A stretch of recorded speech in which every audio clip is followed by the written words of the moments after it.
Perkenalkan, aku Chelsea Amelia Putri, mahasiswa jurusan Ilmu Kesehatan Masyarakat Universitas Andalas dengan NIM 2511112015. Nah, pada kali ini aku akan menjelaskan tentang bagaimana sih peran penting seorang sarjana kesehatan masyarakat khususnya dalam mencegah masalah kekurangan gizi dan bagaimana kita berkontribusi dalam pembangunan bangsa. Nah, sebelum itu kita harus tahu dulu apa itu SKM. SKM atau Sarjana Kesehatan Masyarakat adalah tenaga kesehatan yang berfokus pada masalah preventif promotif, yaitu bagaimana cara kita mencegah agar seseorang atau suatu masyarakat itu tidak terkena suatu penyakit. Jika seorang dokter itu mengobati pasien, maka SKM akan menjaga atau mencegah bagaimana supaya suatu masyarakat itu enggak sampai sakit. Kita tahu bahwa kekurangan gizi masih menjadi masalah kesehatan masyarakat di Indonesia, mulai dari stunting, underweight, anemia pada remaja, dan juga ibu hamil. Nah, hal ini tidak hanya berdampak pada kesehatan, tetapi juga mempengaruhi kualitas pendidikan bangsa Indonesia, produktivitasnya, serta masa depan pembangunan negara. Karena itulah, peran seorang sarjana kesehatan masyarakat itu menjadi sangat penting. Sebagai calon SKM, kita harus belajar untuk melihat masalah kekurangan gizi itu tidak hanya dari sisi kesehatan, tetapi juga dilihat dari aspek lingkungannya, sosial budayanya, ekonominya, serta bagaimana kebijakan yang ada di daerah tertentu atau di daerah yang angka stuntingnya sangat tinggi. SKM tuh kerjanya banyak banget. Kadang kita seperti Avengers tapi versi kesehatan masyarakat.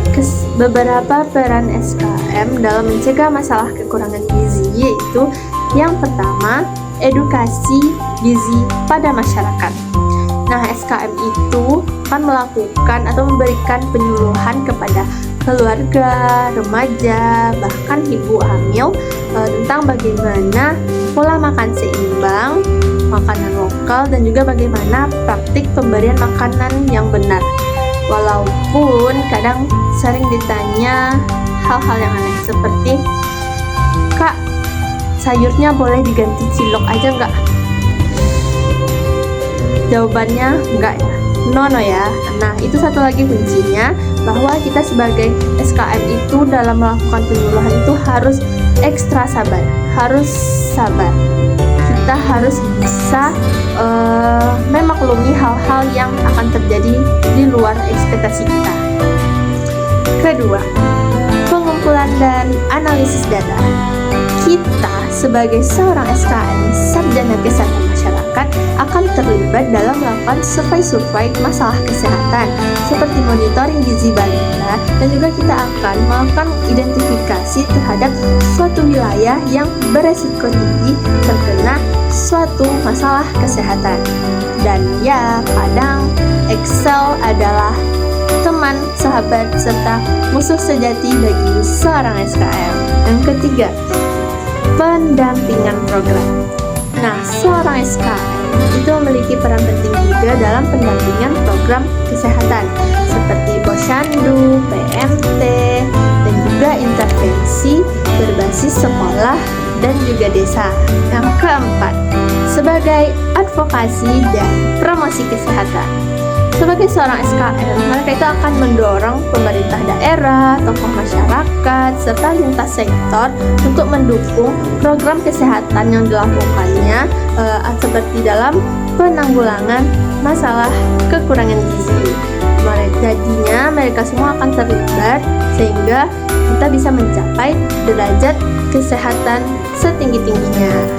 Dengan peran-peran tersebut, maka SKM berkontribusi langsung dalam pembangunan nasional karena sumber daya manusia sangat ditentukan oleh status gizinya. Anak yang memiliki gizi yang baik akan tumbuh lebih cerdas, lebih sehat, dan lebih produktif. Dan remaja yang memiliki cukup gizi juga akan memiliki konsentrasi belajar yang lebih baik. Dan ibu hamil yang sehat akan melahirkan generasi yang kuat. Dengan kata lain, pencegahan kekurangan gizi adalah investasi jangka panjang. Dan SKM menjadi bagian penting dalam mewujudkannya. Nah, sebagai mahasiswa kesehatan masyarakat, kita tidak hanya belajar soal teori, tetapi kita juga mempersiapkan diri untuk menjadi bagian perubahan. Kita harus belajar tentang bagaimana memahami suatu masyarakat, mengidentifikasi masalah yang ada, serta mencari solusinya, dan kita juga harus memastikan bahwa program-program kesehatan yang telah dirancang itu benar-benar dirasakan atau berdampak pada masyarakat yang membutuhkan. Nah, mungkin itulah kontribusi SKM Sarjana Kesehatan Masyarakat dalam mencegah masalah kekurangan gizi dan membangun masa depan Indonesia. Mungkin sekian video kali ini. Tunggu video-video selanjutnya dan terima kasih telah menonton. Bye-bye.